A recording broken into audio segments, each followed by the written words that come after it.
What is going on, guys? Welcome back to another video. We are doing part 2 of how to increase your lifts series.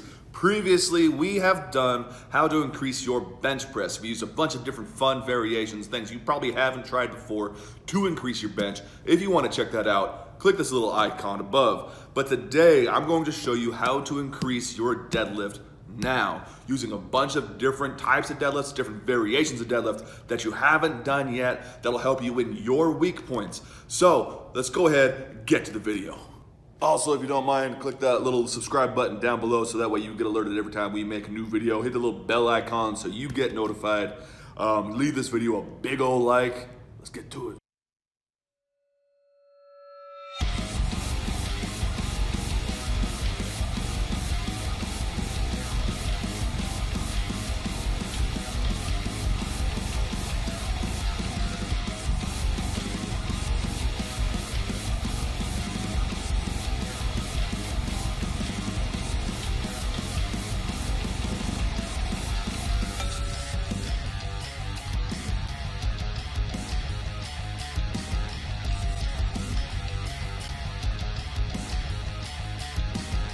All right, so most likely you are lacking in one of 3 areas in the deadlift. You either get stuck on the floor, you get stuck around the knees, or you get stuck at lockout. So we're gonna work from the bottom up, and we're gonna give you a bunch of different variations to use to make it better.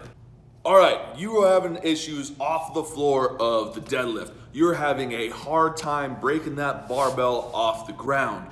Now, let's say if you're a 300-pound deadlifter and you're attempting a 500-pound deadlift for some reason and it's not coming off the floor, this isn't a weak point for you. It's just you need to be stronger in general in your deadlift, so this doesn't apply for that. So when you're having issues off the floor, there's kind of 3 main things that we can do. Number 1 is deficit deadlifts. If you're having issues off the floor, we make the floor farther away, which makes the floor itself feel closer. So we increase the difficulty by increasing the range of motion with the deficit deadlifts. Also, you can help engage some of the quads into the leg drive, which will carry over to the standard deadlift. Option 2 is what I call halting deadlifts, or what I prefer to call it double tap deadlift, just because it sounds a lot cooler, and let's face it, it matters. And then the last one is just making sure that every single rep that you do off the floor, you are taking time and you're paying attention to your positioning off of the floor. So if you have to step into the bar, get set up, do a lift, step away from the bar, set up again every single time, so that way you know that you were in position, which is usually the issue. Do that. If you just have to reset and pull the tension out every single time off the floor, this will also help out. You just gotta make sure that you are in correct position before you lift. So if your variation needs to be just walk out, walk in deadlifts, do that. Or just make sure that you are pulling off the floor, not tapping and going on your deadlifts if you're having issues off the floor.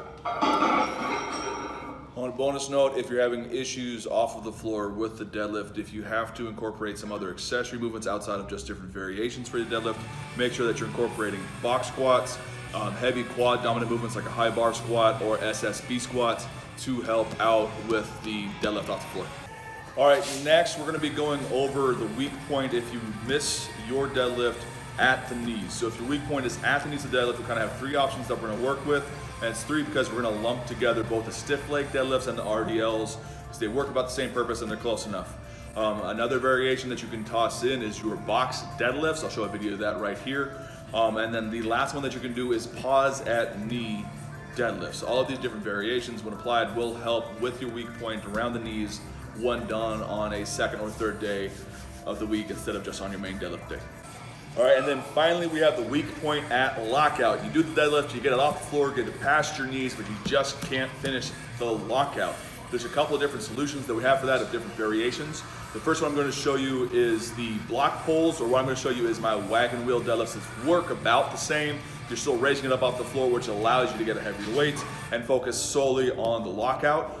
Other options are heavy good mornings, not doing good mornings for sets of 12 to 15, although that's great for building up mass in your back. We need heavy good mornings.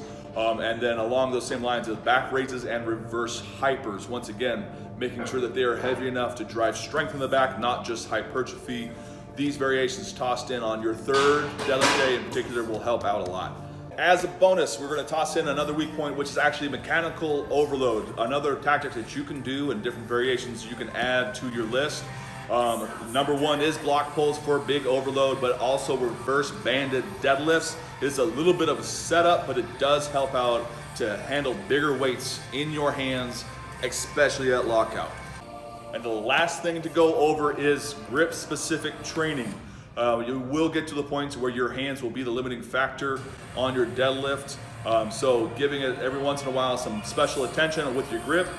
Things I like to focus on are timed holds at the top where you're holding your last deadlift for 5-10 seconds. One of the best ways to increase your grip strength.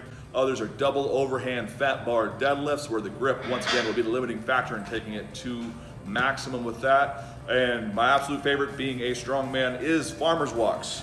I'll show a video of this here of my last training prep for farmer's walks. This absolutely tears up your hands, builds up the traps, builds up the shoulders, but more importantly, builds up your grip individually as well. So if your left side is a little bit weaker, you can focus on that side a little bit with the farmer's deadlift, just like we would use for imbalances with dumbbells for your chest press. It all works the same. All right, guys, I hope you enjoyed this video. If you did, give it a big old thumbs up. Once again, go check out the How to Increase Your Bench Press Now video just up above. Go ahead, leave a comment down below of your favorite of these variations if they helped you out. Make sure to share with your friends. I'll see you guys on the other side. Peace.